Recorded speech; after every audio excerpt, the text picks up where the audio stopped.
pertama. Rumah itu adalah pendidikan anak yang pertama, gitu ya. Jadi rumah yang kita miliki, rumah yang kita tempati, gitu ya, meskipun rumah itu kita miliki tapi kita tempati, itu adalah pendidikan untuk anak-anak kita. Gitu. Nah, yang utama memang anak kita itu harus kita didik, harus belajar menuntut ilmu setinggi mungkin. Karena apa? Karena tidak akan ada ruginya apabila kita belajar. Dan kita akan menjadi orang yang mulia apabila kita terus belajar. Jadi katakan pada anak-anak kita nanti, gitu ya, yang sudah punya anak atau yang akan punya anak atau mahasiswa ini yang akan nanti akan berkeluarga juga akan memiliki anak, gitu ya. Nah, intinya anak itu tugas utama adalah belajar. Sudah nggak usah kerja dulu. Gitu ya. Makanya dalam Islam itu dimakruhkan kita buka usaha di rumah, gitu ya. Jadi nggak ada satu sahabat pun yang buka usaha di rumah. Gitu. Nah, jadi bukan berarti haram, gitu ya, tapi memang sebisa mungkin kita tidak membuka usaha di rumah. Gitu ya. Kalau zaman dulu biasa dengan ruko, gitu ya, lantai 1 dibuat toko, lantai 2 dibuat rumah, seperti itu. Kalau zaman sekarang lebih maju lagi, gitu ya, toko di depan, rumah di belakang, seperti itu ya sekarang ya. Jadi lebih maju lagi. Jadi sebisa mungkin memang banyak hadis yang mengatakan bahwa pasar itu adalah tempat yang paling dibenci orang-orang. Jadi sebisa mungkin rumah kita itu memang dijadikan sebagai surga kita, itu bukan dijadikan sebagai pasar kita, seperti itu.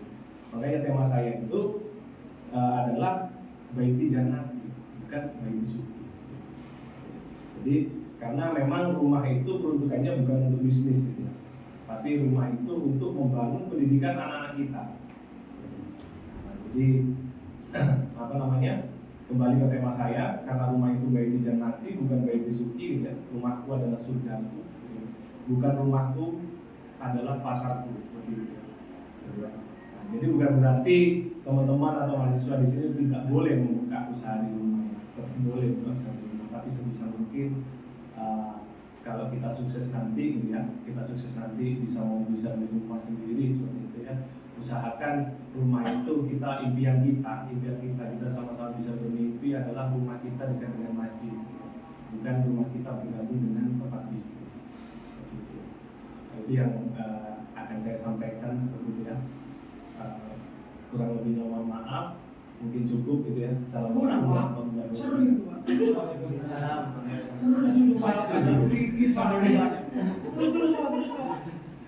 Ya, oke. Kalau Pak Edi minta terus, saya coba tanyakan dulu ke Pak Edi. Kalau menurut Pak Edi itu antara kalau kita di rumah tinggal dengan orang tua, tinggal dengan istri, tinggal dengan anak, menurut Pak Edi itu lebih utama siapa? Orang tua kita, istri kita, atau anak kita?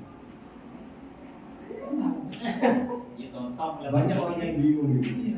Apalagi kita seorang laki-laki, kita bingung kadang siapa yang lebih diutamakan.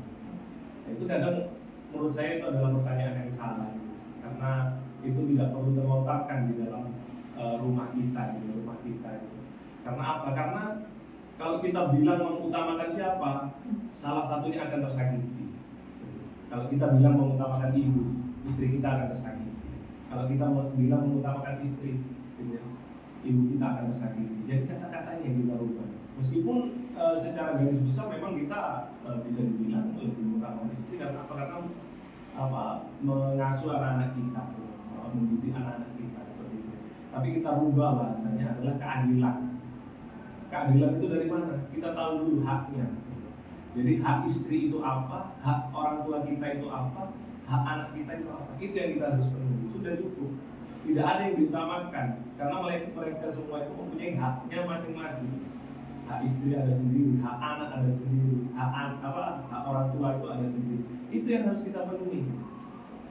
Jadi seperti itu. Jadi tidak ada timbul kecemburuan sosial kalau kita memenuhi haknya masing-masing. Nah, jadi keadilan itu di situ konsepnya, keadilan. Jadi meskipun kita beristri lebih dari satu, gitu ya, yang penting kita memenuhi hak-haknya, saya rasa nggak ada masalah. Maka, iya.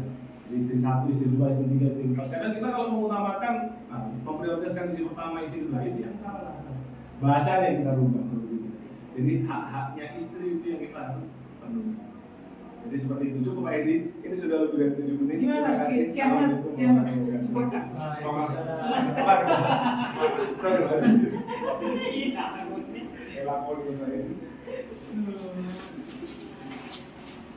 Seru. Allahumma sholli ala Muhammad ya Rabbi sholli